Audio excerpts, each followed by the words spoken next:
Gaming since I was a wee nipper bouncing on my papa's knee has always been you buying some sort of media to chuck into your system of choice. Be it consoles for us mere peasants or the £5,000 computers that were usually owned by men that never discovered deodorant and probably weigh about as much as the price of said PC. That was until the advent of the internet, which meant regular punters like you and me could publish whatever we want to the masses directly. For better or worse. Put down your wares and bring yourselves unto me. I will hunt you down. And I would argue on the whole, probably for the worse. Have you seen the mental health of my generation and after? But this did have one amazing effect of allowing people to make a living by publishing their weird esoteric art, no matter how strange, onto the internet. And where in the past the ghoulish cockroach wearing human skin as a onesie wouldn't be able to thrive, but now they can. In the early days it was just musicians suffering because kids everywhere were giving their family PCs aids to download a 16 kilobits per second MP3 of Break Stuff by Limp Bizkit. Oh no, poor Lars Ulrich, he can't afford a gold-plated shark bar because of Napster. Maybe this is why he made the snare on St. Anger sound like Oscar the Grouch's home, so our ears could suffer as much as his wallet. And of course, YouTube allowed autists like me to rant about their passions ad nauseum and sometimes make a bit of money out of it. However, in the early days of the internet, making money off your art on places like YouTube, Spotify or Patreon wasn't a thing. And the internet stars of this era just did it for the love of the game and the small amount of notoriety it would gain them. There was tons of amateur artists making their own badly drawn but somehow endearing webcomics, and upstart animators hitting it big with stuff even Adult Swim would be too scared to put on its network.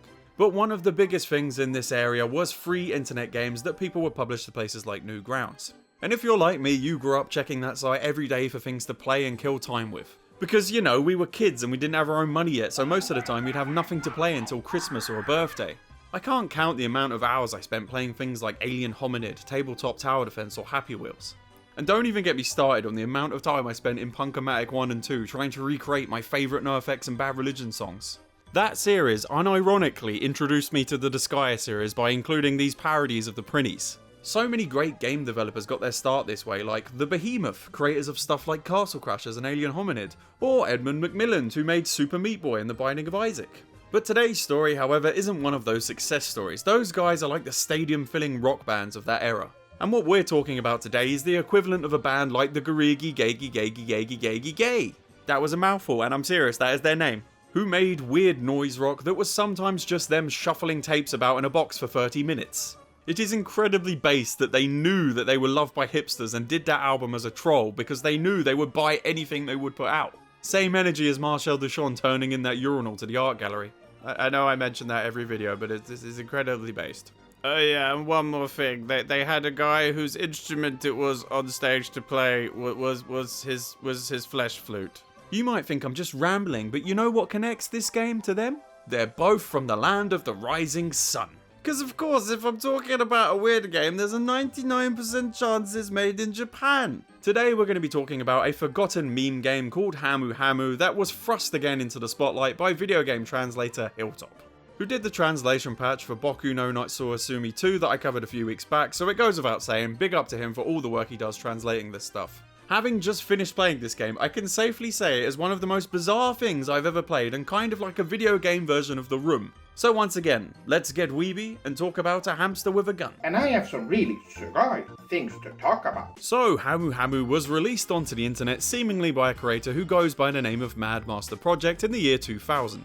And that's about all we know really, there's nothing about who the creator is on the internet, in English at least. So I was ready to forego my usual creator bio part of the video for this one. But I had a breakthrough while I was playing through Hamuhamu and it was the most 2000s internet game breakthrough ever. So if you go into a certain building in Hamuhamu and talk to this NPC, he will give you a link to the creator's website. Only in the early 2000s would an NPC drop a URL on you like Fred Durst would drop a yeah into a nu metal track about man-on-man love. I mean, at least this is useful information, I guess, and it's not some guy just saying I am error like in Zelda 2 The Adventure of Link on the NES. Well, maybe that's just his name, that's all. Maybe it's pronounced Error. And they give you this link for a guide in case you get stuck, which I sadly think is no longer on the website, but it had some quirky and funny stuff in it. However, this website is so charming and unironically feels like a Y2K time capsule. It legitimately looks like those glittered up MySpace pages hot emo girls would have in 2006 because they promised some fat nerd nudes if they did it for them. It was me, I was the nerd. I don't think they've changed the look and layout since Hamuhamu came out, and nor do I think they should because it's perfect and fits their vibe. But this website led me to find out that the creator is indeed still active and making games with a YouTube channel of their own. And this channel is like an acid trip. I've not been so thoroughly entertained by a channel since I discovered that weird live action Garfield channel that has a mad 1-hour rant video about one panel. If you've not seen it, I highly recommend you do so you can become part of the cult of Lasagna Cat. Now where could my pipe be? Clicking around the Mad Master Project YouTube channel, you never know what you're gonna get.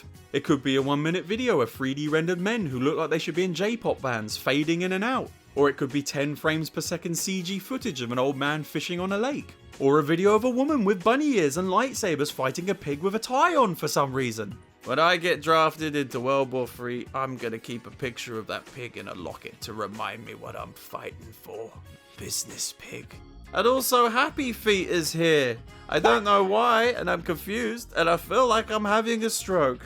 Do you guys remember the Happy Feet from his hit movie Tappy Toes? He's just winging it. Now this is why I have a few beers when I record voiceovers. It gets you gold like this, gentlemen and gentlemen, because there's no women watching this. See? 0.3%. That's pretty based. We can't let no women into the pillow fort. They have cooties. Most of these videos are actually just trailers for this guy's various games, but it doesn't make them any less weird and jarring without context.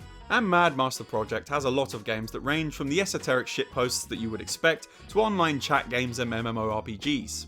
They all have their unique flair, shall we say. It seems like our boy MMP started making games in 2000 with their debut being a game called Skull, which is a JRPG in their signature style. Followed by a game we're here to talk about today, Hamuhamu, and one more game called Disposable Heroes before disappearing off the face of the internet until seemingly 2021. We have no solid information here, but from what I can gather, these projects were just something the creator did for fun in the early noughties. And then maybe in Japan, these weird games they made, especially Hamuhamu, became cult classics for the kids that played them. Which led to Hamuhamu being like a Japanese version of the early hits from Newgrounds back in the day. And the groundswell of people who fondly remembered this strange oddity seems to have hit critical mass in 2021. Because Mad Master Project started selling merch for Hamuhamu around this time and making multiple sequels to the game and other oddball projects. I'm smelling another video or two here, boys. And I kinda want that nice clear t-shirt. He even made a survival horror game. The true horror all along was this woman and her fluoride stare. And then in 2023, the Hamuhamu craze went worldwide when the man, the legend Hilltop translated it into English for the first time, which led the creator of these games to translate the rest of the Hamuhamu games into English himself for this new audience. And before we move on, I just want to mention that Business Pig is actually the villain of the BAFTA-winning series Kuma Poo. Look at him there, all business in the front and back bacon in the rear. Watch out for that tank, Business Pig! No! Business Pig! Oh, Danny boy, the pipes are calling. Hooey boy! This is like my own personal 9/11.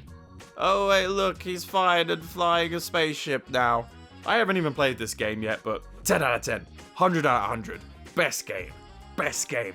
Okay, enough of this. Let's play the silly hamster game. Let's get into this, motherland. Hamuhamu starts in this ridiculously small window. What the fuck is this? And in this tiny window, we get the story of our hero Hamuhamu, who was out enjoying a stroll that was cut short because his owner enforced a strict curfew. This is already weird, because who the hell lets their hamster out like it was a cat? I had a hamster once. His name was Boris, because he was a Russian dwarf hamster, because even then, I was a Mensa-level wordsmith. And I used to let him go around in his little hamster ball when he would try to kill people by tripping them up.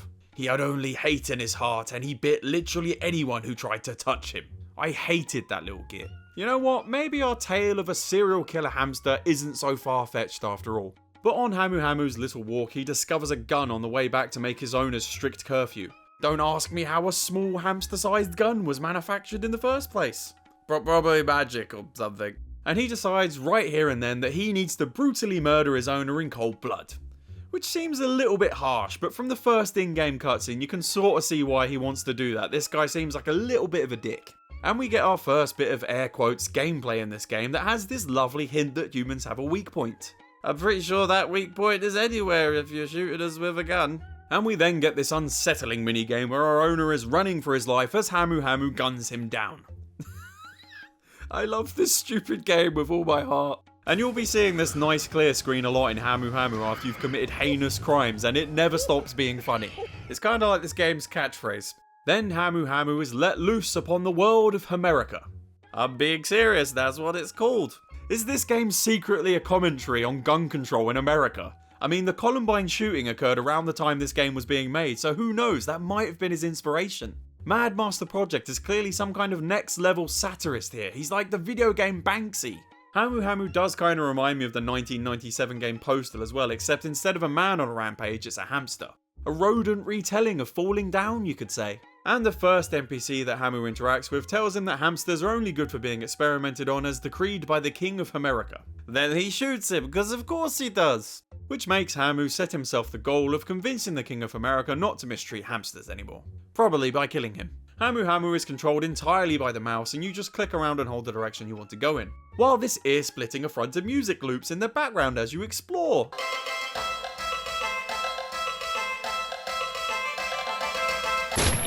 And as Hamu goes on his quest to kill the king, in many ways he's confronted by a cavalcade of trials, which I feel is Mad Master Project really pulling from the deep font of classical literature like Dante's Inferno. You know, the 2010 third-person action-adventure game made by Visceral. These trials take the form of mini-games that you have to overcome to progress in the story. And what makes these so fun is that you'll never know what to expect next and it always wants you to do something different. You might be running away from a monk long enough that he starves to death, or robbing a basket from an old lady, or as you could probably guess, gunning down a crowd of defenseless people.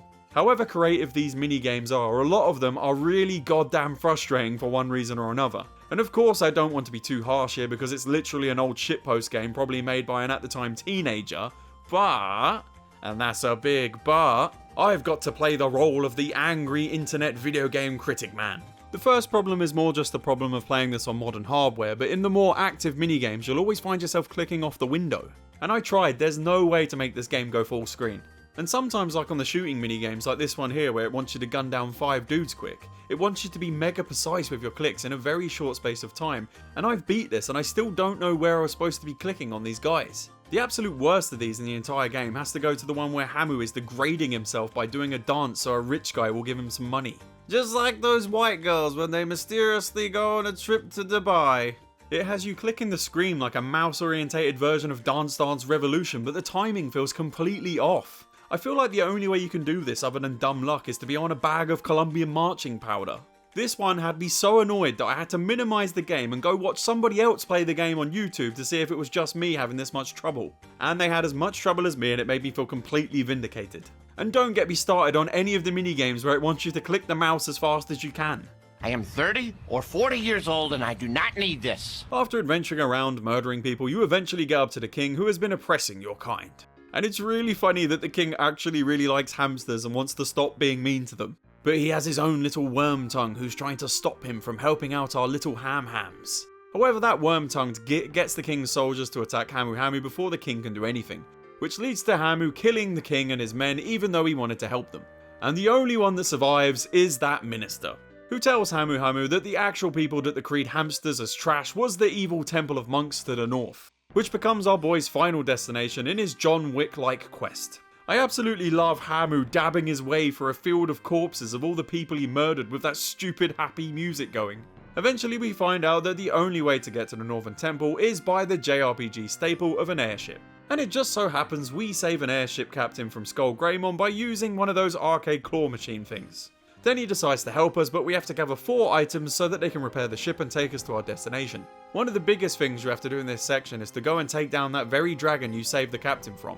And this whole section is just one big troll, which I both love and hate. Love because I know what it's doing, and hate because it's doing it to me. The movement in Hamuhamu isn't exactly the speediest thing ever, but most of the time that doesn't really matter when you aren't really going that far. But to fight Skull Greymon, you have to ascend this multiple floor tower when you're moving as fast as a sloth having a wank. You have to go up multiples of this identical screen that I've been playing in the background, but do you want to know what the cherry on top is? Once you get to the top and fight the dragon, if you haven't collected a Gatling gun, this battle is impossible.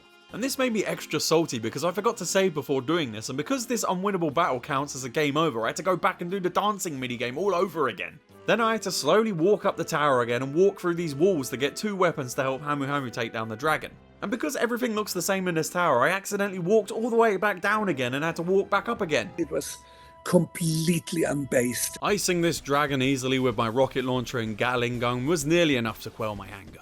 And then finally Hamu boards the airship and makes his way to the final battle. And of course they crash and everyone that helped him dies. I was feeling pretty angry towards this game, but this has brought me back on board. When you enter the Evil Monk's temple, you have to take on this gauntlet of battles to get to the big bad. And Hamu has this very peculiar way of fighting his enemies. He stabs them in the shins and face with his little red rocket until they die.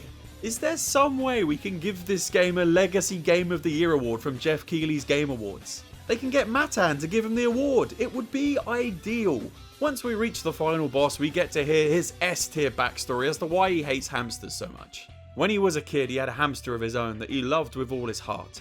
But this hamster betrayed him. She ate all of his sunflower seeds that he was saving for after a hard day's work. You know what? I totally get it. My hamster used to spin on his squeaky wheel all night that kept me up until the crack of dawn. So yeah, kill them all for all I care. And this final battle is absolutely awful. The other battles before this were okay because you could actually predict your opponent's moves. But here they're just too fast and random to call, and the only way I found to win was to just pick a side and mash the mouse until I got the win. And after Hamu impales this guy's knee with his hot dog, it abruptly cuts to this screen that you don't have a long enough time to read, and then it cuts to the credits. Just like this video! You fell victim to one of the classic blunders! But seriously, Hamuhamu is one of the most bizarre games I've ever played, and it's honestly kind of brilliant. It feels like a time capsule from the early internet, rough around the edges, a little bit frustrating, but absolutely overflowing with weird charm and creativity. And the fact that the creator is still making sequels and even translating them for us now, that's just the cherry on top. If you want more Hamuhamu chaos, I might just have to cover those sequels in the future. So let me know down in the comments if you want to see that. Anyway, I've been a Goblin, and thank you for watching. If you would like to get all my videos early and to get your name in the credits, sign up to my Patreon like all these awesome people have, links in the description.